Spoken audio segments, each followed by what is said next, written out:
means better productivity for us, enhanced energy, and we're able to foster well-being. I would like to clarify this, that if it's really a hobby and a passion, it's totally different if you are in a business wherein the community needs you.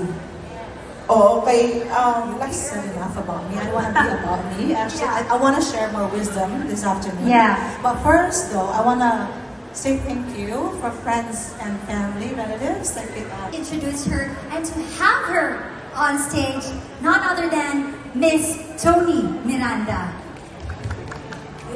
Thank you so much. Thank you so much for that introduction. Hello to all of you. Hi.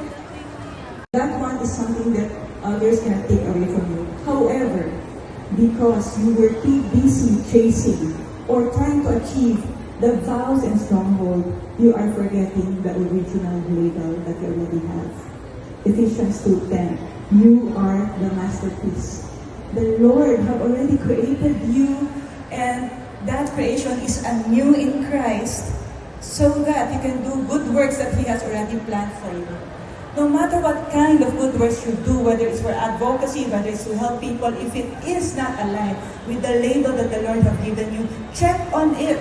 Is it really for others or for you? Is it really for helping? Kung niloko, wala akong pinagsinungalingan, wala akong nilamangan. You may be focusing on those literal list of sins, but please know that when you focus so much on something very good, that it has become your life and never aligned with the Lord, anything that takes you away from the Lord is also the same. We are grieving Him because He knows that when we are not aligned with Him, you will be hurt. Joshua 1:9. Be strong and courageous. Do not be afraid. Do not be discouraged. For the Lord is with you wherever you go. Just remember that. You're not doing it alone. You're not chasing your dreams alone. But you always want to make sure, is this aligned with you, Lord? This looks good to me, Lord. But is it aligned to you? Yun ang mali ko nun eh. It looks good to me. Yun pala, it looks good for me to satisfy my need to recover my label. Ang nabigay mo, ilang nisulat nating libro, ano pa, advocacy, monumento, sayang po yun lang. And we never get a chance to actually share Jesus. Because for me, no matter how successful you are, no matter how many businesses you have, if you do not have Jesus in your life, you are lost. You are lost. And the beauty about it is, even if we choose to be lost, the Lord is still trying to chase you. The beauty about it is, even if we failed again and again and try to recover it on our strength, the Lord still loves you in your failure. Ladies, don't try to exhaust yourself, working so hard, not aligned with the rise. Alone will I glory, for only but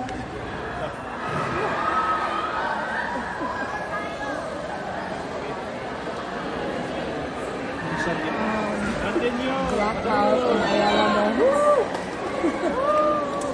Let's go! Let's go, let's go.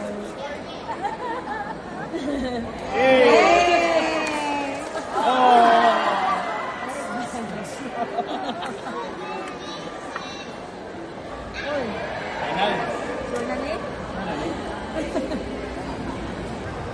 And only His tender mercy could reach beyond my weakness to my knees. Please know that you are important, you are valued. Understand your identity, understand your calling, and know na hindi kailangan magmadali. So don't even dare again to get ahead of God and His timing and purpose. Thank you so much, everyone.